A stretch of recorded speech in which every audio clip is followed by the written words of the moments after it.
తెలంగాణ రాష్ట్ర ప్రభుత్వం ఈ మధ్యకాలంలో ఒక ప్రకటన చేసింది. హేట్ స్పీచ్ పై తప్పకుండా ఒక చట్టాన్ని తీసుకొస్తామని కూడా సీఎం రేవంత్ రెడ్డి చెప్పారు. దీంతో చాలామంది కూడా ఈ చట్టం విషయంలో కానీ హేట్ స్పీచ్ విషయంలో కానీ చాలామంది అయితే మాత్రం వ్యతిరేకిస్తున్నారు. ఇదే అంశంపై మాట్లాడే ప్రయత్నం చేద్దాం. మనతో పాటు రాధా మనోహర్ దాస్ గారు ఉన్నారు. వారి యొక్క అభిప్రాయం తెలుసుకుందాం. సార్, ఎట్లా ప్రభుత్వము ఒక చట్టం తీసుకొస్తున్నాము, విద్వేషపూరితమైన ప్రసంగాలపై ఇకపై చర్యలు ఉంటాయి, చట్ట రూపంలో కూడా తీసుకొస్తామని ప్రభుత్వం చెప్తుంది, ఏం చెప్తారు? హరే కృష్ణ. అంటే వారి ఉద్దేశం కొత్తగా వచ్చింది. ఆ ఉద్దేశం ప్రజా సంక్షేమం కాదు. అది హేట్ స్పీచ్ అనేది ఎవరు చేసినా దానికి ఒక శిక్ష, దానికి ఒక పద్ధతి, ఆల్రెడీ ఓ చట్టం కూడా ఉంది, బిఎన్ఎస్, భారత న్యాయ సంహిత. సో కొత్తగా ఇప్పుడు చట్టం ఏదో మర్డర్ చేసిన వాడికి వేసే శిక్ష వేయాలనుకోవడం, దాన్ని కూడా ఎక్కడ అనౌన్స్ చేశారు? ఆకాశ పుష్పం దగ్గర. అది ఎక్కడుంది? ఆకాశంలో పుష్పం ఉండదు. ఈ రాష్ట్రంలో వారు చేపట్టిన, ఎవరు? తెలంగాణ రాష్ట్ర ప్రభుత్వం చేపట్టినటువంటి కులగణన, అందులో క్రైస్తవులు లేరు. మీటింగ్ ఏంటి? డిసెంబర్ 21 ఏం జరిగింది? రాష్ట్ర ప్రభుత్వం ప్రజల టాక్సుల డబ్బులు ఖర్చు పెట్టి ఈ రాష్ట్రంలో క్రైస్తవులు లేనప్పుడు క్రైస్తవుల తరపున ఒక మీటింగు, ప్రజల డబ్బులతో, మళ్ళీ వాళ్ళకి జీతాలు, వాళ్ళ యాత్రలకి డబ్బులు ఖర్చు పెట్టాలో, ఏం లేని వాళ్ళకి, నీతి లేని వాళ్ళకి, అసలు లేని వాళ్ళు, ఇక్కడ క్రైస్తవులే లేరు అకార్డింగ్ టు కులగన్న. ఇక్కడ 7,000 చర్చిలు, వాటికి మళ్ళీ 30 కోట్లు. ముందు చర్యలు ఎక్కడ తీసుకోవాలి? ఇక్కడ కదా లేని వాళ్ళకి ఖర్చు పెట్టడం, దాన్ని ఏమంటారంటే దేవతా వస్త్రాలు అంటారు. సో కాబట్టి ముందు దీని మీద చర్య తీసుకోవాలి. నెక్స్ట్, హేట్ స్పీచ్ చేసే వాళ్ళకి శిక్ష వేయాలి, దానికి ఒక చట్టం పక్క రాష్ట్రంలో చేశారు, మేమేదో దాని మీద అని చెప్పారు. మరి ఈ నెలలోనే 20 దేవాలయాలు పాడు చేశారు, విధ్వంసం చేశారు. వాడెవడో ఒక పనికి మాలిన వాడు టోపీ వేసుకుని కట్టమైసమ్మ ఎదురుగా వాడు టాయిలెట్ కూర్చున్నాడు. సో ఇక్కడ అందుకంటే పిచ్చి మతం అది మాకు తెలుసు. ఆడు పిచ్చోళ్ళు మాత్రమే ఆ మతంలో ఉంటారు కాబట్టి 15 నిమిషాల్లో హిందువులను వేసేస్తానంటాడు ఓ పిచ్చోడు. మళ్ళీ వాడు ఎమ్మెల్యే, వాడికి శిక్ష లేదు. ఆ వీడియో ఇప్పటికీ ఉంది. మరి గుడ్డిది గవర్నమెంటో తెలియదు, జడ్జి అదేమంటారు కోర్టో తెలియదు. ఇప్పుడు ఈ కలర్ ఏదో కనబడుతుందిగా, దీనికి మళ్ళీ చెక్కింగు, ల్యాబ్కి వెళ్ళాలి ఏంది కలర్ తెలుసుకోవడానికి కదా. 15 నిమిషాల్లో మీరు గన్ డౌన్ చేస్తే, నువ్వు పెన్ డౌన్ చేస్తే మేము హిందువులను వేసేస్తాం అన్నాడు. వాడిని ఎక్కడ పెట్టాలి? హేట్ యాక్షన్ కదా అది, హేట్ స్పీచ్ కదా అది కదా, ముందు దాని మీద చూడాలి కదా. నెంబర్ 1, ఇన్ని దేవాలయాల్ని కూలగొట్టేసి నాశనం చేసేస్తూ ఉంటే హేట్ యాక్షన్ మీద చర్య తీసుకోవాలి కదా. అది ఏం చేద్దాం అనుకుంటున్నారు ఈ తెలంగాణ రాష్ట్రాన్ని? ఏదైనా ప్రభుత్వం బాగా నడుస్తుందంటే, లా అండ్ ఆర్డర్ బాగా నడుస్తుందంటే కారణం ఎవరు? హిందువులు ఉండడం. పాత బస్తీలో కరెంటు బిల్లు కడుతున్నారా? నువ్వు కట్టిస్తావా? కట్టమని వెళ్ళినోడిని కొట్టారు కదా. చలానా ముగ్గురు వెళ్తే, లేకపోతే దాని మీద బండి మీద లేకపోతే చలానా ఎవరి దగ్గర కట్టిస్తావు నువ్వు? హిందువుల దగ్గరేనా? ఒకటి దగ్గర 1,50,000 కట్టాలి వాడు చలానా, పాత బస్తీ వాడు. కట్టిస్తావా? ఇవన్నీ మానేసి దేవాలయాలు సొమ్ము పట్టుకెళ్ళిపోతూ, దేవాలయాల మీద పెత్తనం చేస్తూ నువ్వు ఎవరిని తొక్కేద్దాం అనుకుంటున్నారు? ఇది ప్రజాస్వామ్య వ్యతిరేకం కదా, ఇది రాజ్యాంగ వ్యతిరేకం కదా. కాబట్టి ఇలాంటి చర్యలు మానుకుని, అంటే మీ బుద్ధి ఆల్రెడీ, మీ నైజం ఆల్రెడీ మీరే చెప్పేశారు. మొన్న మధ్య ఎప్పుడు ఎలక్షన్లో ఏమని చెప్పారు? మా పార్టీ ముస్లిం పార్టీ, మేమే ముస్లింను, మా పార్టీ ముస్లిం అన్నారు. కాంగ్రెస్ అయితే ముస్లిం హై, ముస్లిం అయితే కాంగ్రెస్ హై అంటే మీరు దేనికి సంబంధించిన వాళ్ళు? మీరు చెప్పిన ప్రకారంగా మీరు మతానికి సంబంధించిన వాళ్ళు. మరి కాదా? విగ్రహారాధన చేసే వాళ్ళని చంపేయండి అండాన్ని ఏమంటారండి? హేట్ స్పీచేనా? అలాంటి పుస్తకాన్ని అసలు బ్యాన్ చేయాలా వద్దా? రాజ్యాంగ వ్యతిరేకమైన పుస్తకాలు, రాజ్యాంగ వ్యతిరేకమైన మతాలని ముందు బ్యాన్ చేసి తర్వాత చట్టాలు తేండి. ముందు ఎవడైతే హిందువులు లేపేస్తా అంటున్నాడో వాడిని లోపలేసి చట్టాలు తేండి కదా. హిందువుల సొమ్ము తింటూ, హిందువుల పేరుతో బతుకుతూ, హిందువుల మీదకి ఎక్కి తొక్కుతాను అంటే హిందువులేమి నిద్రపోవట్లేదు. అఫ్కోర్స్ సినిమాల్లో పుష్ప ఉండొచ్చు, ఆకాశ పుష్ప, వెర్రి పుష్ప ఉండొచ్చు. హిందువులు మాత్రం అది కాదు. అది గవర్నమెంట్ అర్థం చేసుకుంటుందని మేము ఆశిస్తాం. ఈ మధ్యకాలంలో వరుసగా కూడా గుడులపై దాడులు జరుగుతున్నాయి. అపశృతికి సంబంధించిన కొన్ని చర్యలు కూడా, కార్యక్రమాలు జరుగుతున్నాయి. వరుసగా ఒక నెలకు యావరేజ్గా ఒక్కసారి కూడా జరుగుతుంది. ఇది అంటే నెలలో 20. అయితే ఇది ఉద్దేశపూర్వకంగా జరుగుతుందా లేకపోతే కాకతాళీయంగా జరుగుతుందా? కాకతాళీయంగా ఎలాగ జరుగుద్దా? మీ పేరు నాకు తెలియదు. ఏం పేరు? సతీష్. అంటే ఊరికే చెప్తున్నాను, మీరు అర్థం చేసుకుంటారని. ఎవడైనా ఇది వస్తే ఇక్కడ ఉన్న వాళ్ళల్లో ఇప్పుడు ఏం చేస్తారు? వెతుకుతాడు, అడుగుతాడు, ఎక్కడ పోయావు, ఎందుకు పోయావు, నువ్వు మనిషివి, ఎక్కడ పోసావంటే ఎవడు? నువ్వు బట్టలు వేసుకున్న జంతువు. సో వాడు జంతువు ఎక్కడ ఉండాలి?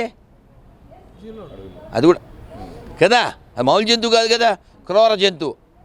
ఇప్పుడు ఇరాన్ని నాశనం చేస్తున్న క్రూర జంతువు అదే, పాకిస్తాన్ పుట్టించిన క్రూర జంతువు అదే, బంగ్లాదేశ్లో మనుషుల్ని నిలువునా తగలబెడుతున్న క్రూర జంతువు అదే. ఆ జంతువులు నీకు భయ్యాలు అవుతారా? వాళ్ళు ఎక్కడ పెట్టాలో అక్కడ పెట్టాలి కదా. ఎక్కడైనా లా అండ్ ఆర్డర్ ఫాలో అయ్యేవాళ్ళు ఈ దేశంలో, రాజ్యాంగాన్ని గౌరవించే వాళ్ళు హిందువులే. ఎక్కడ హిందువుల వలన ప్రాబ్లం రాదు. మీరు గమనించండి, ఇదే తెలంగాణలో ఒక వారంలో, నెలలోనో వినాయక చవితి వస్తుందంటే పోలీసులు ఎవరిని పిలుస్తారు? ఈ గణేష మండపాల వాళ్ళని పిలుస్తుంటారు, ఏదో ఉపన్యాసం ఇవ్వడానికి. బక్రీద్ ముందు అలా పిలుస్తారా? కదా. కాబట్టి రాజ్యాంగ ప్రకారంగా రాజ్యం నడుస్తుందా? ప్రజలు ట్యాక్సులు ఎందుకు కడతారు?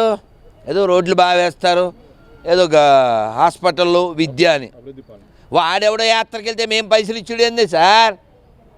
కేసు ఎవరి మీద వేయాలంటారు? ఇప్పుడు ప్రజల సొమ్ము దొంగతనం చేస్తున్న ప్రభుత్వం మీద కదా. దేవాలయాలు పెత్తనం చేసేది ఎవరు? ఈ దేశానికి లాభం దేవాలయాల నుంచి వస్తుంది. ఏ ప్రభుత్వం అయినా మసీద్ నుంచి 0, చర్చ్ నుంచి 0.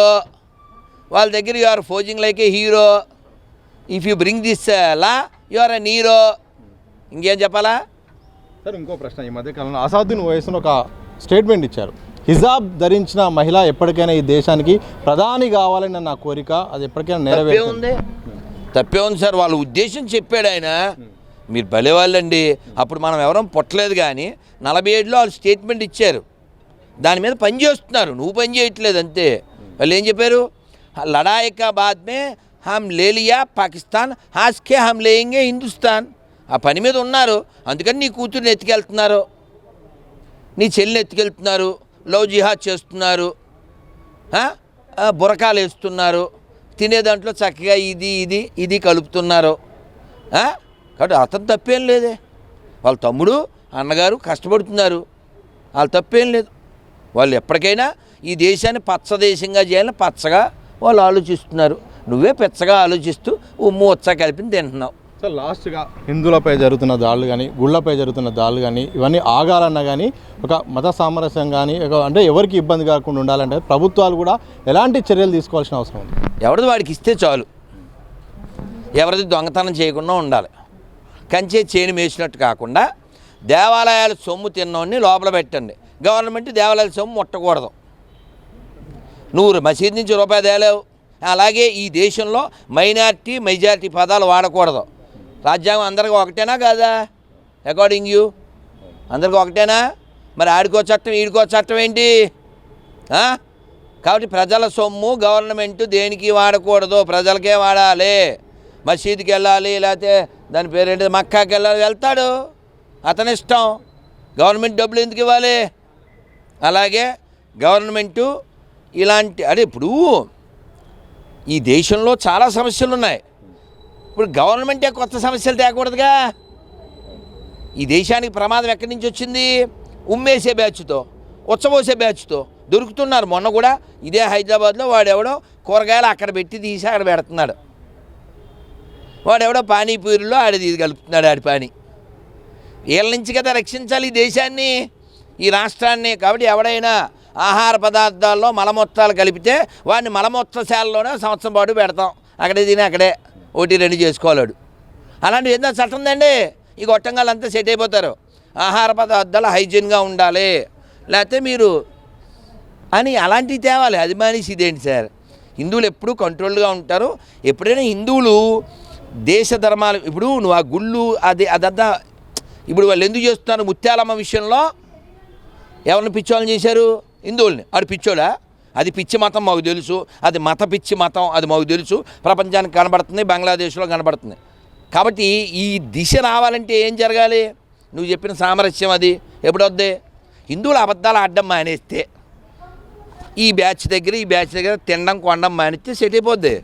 కాబట్టి మారాల్సిన హిందువులు మారాలి, అలాగే ప్రభుత్వాలను కూడా హిందుత్వం వైపు నడిపించాలి, లేకపోతే ఇలాగే ఉంటుంది. ఎందుకంటే కాంగ్రెస్ అనేది ముస్లిం పార్టీ కాబట్టి వాళ్ళకి అనుకూలంగా జీవిస్తుంది, వాళ్ళకి ప్రజాస్వామ్యంతో పని లేదు, రాజ్యాంగంతో పని లేదు. కాబట్టి ఈ తెలంగాణ రాష్ట్రాన్ని, ఈ వైభవాన్ని కాపాడవలసిందిగా, ఈ వీరుల త్యాగుల బలిదానాలు వ్యర్థం కాకుండా కాపాడవలసిందిగా తెలంగాణ హిందువులను కోరుకుంటూ భారత్ మాతాకి.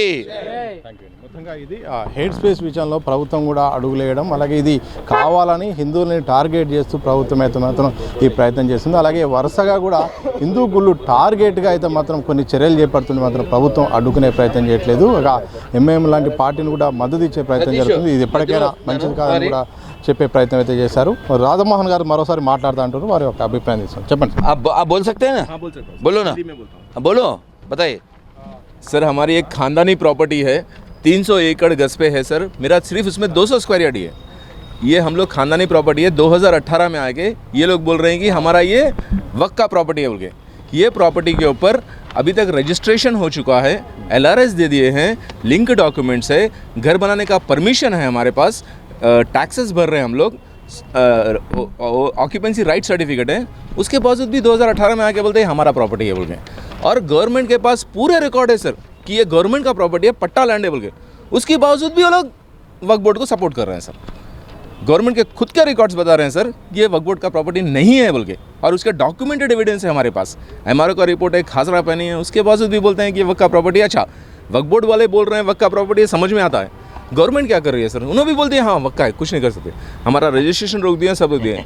खानदानी प्रॉपर्टी है सर, सिर्फ मेरी 200 गज है सर, 300 एकड़ पे सर 10,000 फैमिली परेशान है सर हम लोग.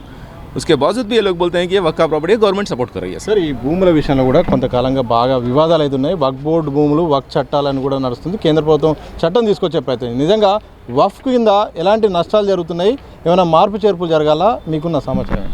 ముందు సినిమా జోక్ చెప్తాను. సినిమా పేరు I think July. Allu Arjun వెళ్ళి కొడతాడు, అక్కడ ఉండేవాళ్ళు కొడితే బ్రహ్మాజితో ఇంకొక పోలీస్ ఆయన అంటాడు ఏదో కుర్రోడ్లే అబ్బా ఫ్రస్ట్రేషన్లో కొట్టేళ్ళే అంటాడు. అప్పుడు బ్రహ్మాజీ అంటాడు వాడేం ఫ్రస్ట్రేషన్లో తొక్కలేదు, వాడు కావాలనే కొట్టాడు అంటాడు కదా. అలాగా ఆ విధంగా ఇక్కడ అలా వెళ్తూ ఒక గుడ్డ వేసాడు, పచ్చగుడ్డ అంతే. పచ్చగుడ్డ వేసిస్తే ఇంక పిచ్చోళ్ళంతా వచ్చేస్తారు మాది అనడం. అసలు ఓ మాట చెప్పు, ఈ దేశానికి ఇస్లాంకి ఏమైనా సంబంధం ఉందా? First point. చాలా దూరం వెళ్ళాలి. అప్పుడు ఎప్పుడో ఔరంగజేబ్ అనే ఒక నీచ్ కమీన్ గాడి గుర్రం అక్కడ మేసింది, అందుకని వాడిది ఇది ఆ స్థలం. ఆడి గుర్రం వచ్చబోసింది ఆడిది. అసలు వాడే లొత్తుకోరు. ఇంగ్లీష్లో ఏమన్నారు సార్? దోపిడీదారిని ఇన్వేడర్సా? Robber, dacoit. సో డెకాయిట్ గాడు ఈ దేశాన్ని రావడమే దరిద్రం. మళ్ళీ ఆడి పేరు మీద మళ్ళీ వక్ఫ్ బోర్డులు, వక్ఫ్ భూములు ఏంటి సార్? కాబట్టి ఈ చట్టం అసలు వక్ఫ్ బోర్డు అనేది ఉండకూడదు. ఎందుకంటే ముస్లిం కంట్రీస్లో లేదు, ఇక్కడ ముస్లిమ్స్ ఎవరు లేరు. ఏదో భయపడిన వాళ్ళు, భీతి చెందిన హిందువులు మారితే వాళ్ళని ముస్లిమ్స్ అన్నారు, నీతి లేని హిందువులు మారితే వాళ్ళని క్రైస్తవులు అన్నారు. ఇది హిందుస్థాన్ అండి. బోర్డు ఎందుకు ఉండాలి? ఇది ఒక దేశం, ఒక రాజ్యాంగం, ఒక చట్టం. మతానికి ఒక చట్టం ఉండకూడదు. అలా చట్టాలు కావాలనుకునే వాళ్ళకి ఒక దేశం ఇచ్చాం, అక్కడికి వెళ్ళిపోండి.